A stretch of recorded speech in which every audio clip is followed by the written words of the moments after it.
Peter Saville is more than just a graphic designer. He's a cultural architect.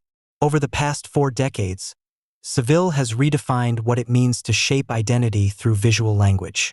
From album covers that became emblems of youth rebellion, to branding projects that gave cities and fashion houses new voice, his influence runs deep across music, art, fashion, and pop culture. He emerged during a time when design was often seen as purely functional, but Saville saw it differently. He treated it as a form of expression, a bridge between intellect and instinct. His work is subtle yet iconic, complex yet immediate. Whether it's the haunting waveforms of Unknown Pleasures or the clean, cryptic geometry of Blue Monday, his visuals aren't just decoration, they're conversation. This is the story of a man who made silence visible, emotion tangible, and rebellion beautiful. This is the story of Peter Saville. Early life and education. Peter Saville was born in Manchester, England, in 1955. Growing up in a city brimming with industrial grit and artistic undercurrents, he developed an early sensitivity to the visual culture around him. But it wasn't until his time at Manchester Polytechnic, studying graphic design, that his creative vision truly began to take form. There, Saville discovered that design could be more than just decoration. It could be intellectual, subversive, and emotional. He was influenced by European modernism, the stark efficiency of Swiss typography, and the disciplined creativity of designers like Jan Schickled. These inspirations would become the backbone of his career. While others were following trends, Saville was already shaping the next wave. His work challenged the rules, often quiet but never unnoticed. Factory Records, the beginning of a legacy. Peter Saville's career took a defining turn in 1978, when he co-founded Factory Records with television presenter Tony Wilson. It wasn't just a record label. It was a cultural experiment, a movement rooted in post-punk rebellion and artistic freedom. And Saville, with his sharp eye and bold design philosophy, became its visual voice. He was given an unprecedented level of creative control. There were no style guides, no marketing briefs, just trust. And with that freedom, Saville created some of the most iconic album artwork of the 20th century. His designs didn't scream for attention. They whispered with elegance, mystery, and meaning. Minimalist layouts, unconventional typography, and the absence of band names on covers. It was design as defiance.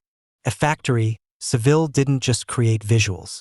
He built an aesthetic universe that resonated far beyond Manchester. New Order, design as identity. As Joy Division became New Order, Peter Saville continued shaping their visual identity. His design for Blue Monday was revolutionary. A floppy disk, inspired sleeve with no title, just color-coded symbols. It was bold, minimal, and mysterious. Though the packaging cost more than the record sold for, it didn't matter. Saville had made a statement. Design isn't just decoration. It's part of the story. With New Order, he turned album covers into icons, proving that visual identity could be as powerful as sound. Beyond music, fashion, and culture. In the 1990s, Peter Saville brought his vision beyond music and into fashion. He worked with brands like Yohji Yamamoto, Dior, and Calvin Klein, blending minimalism with conceptual flair. Later, as creative director for Manchester and Burberry, he helped reshape how cities and fashion houses presented themselves to the world. His influence extended beyond aesthetics. It was about attitude, identity, and culture. Collaborations and artistic recognitions. Peter Saville's work has been showcased in museums around the world, from the Design Museum in London to MoMA in New York. His collaborations span music, fashion, and art, often blurring the lines between them. In 2020, he was awarded a Commander of the Order of the British Empire for his services to design, a rare honor for a graphic artist. Saville isn't just a designer. He's a recognized cultural force whose work has become part of visual history. Style and philosophy. Peter Saville's style is rooted in restraint. Influenced by modernism and classical typography, he favors subtlety over spectacle.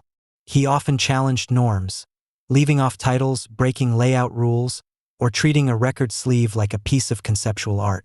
To him, design isn't about trends, it's about asking questions and provoking thought. As he once said, design is a means, not an end. Legacy.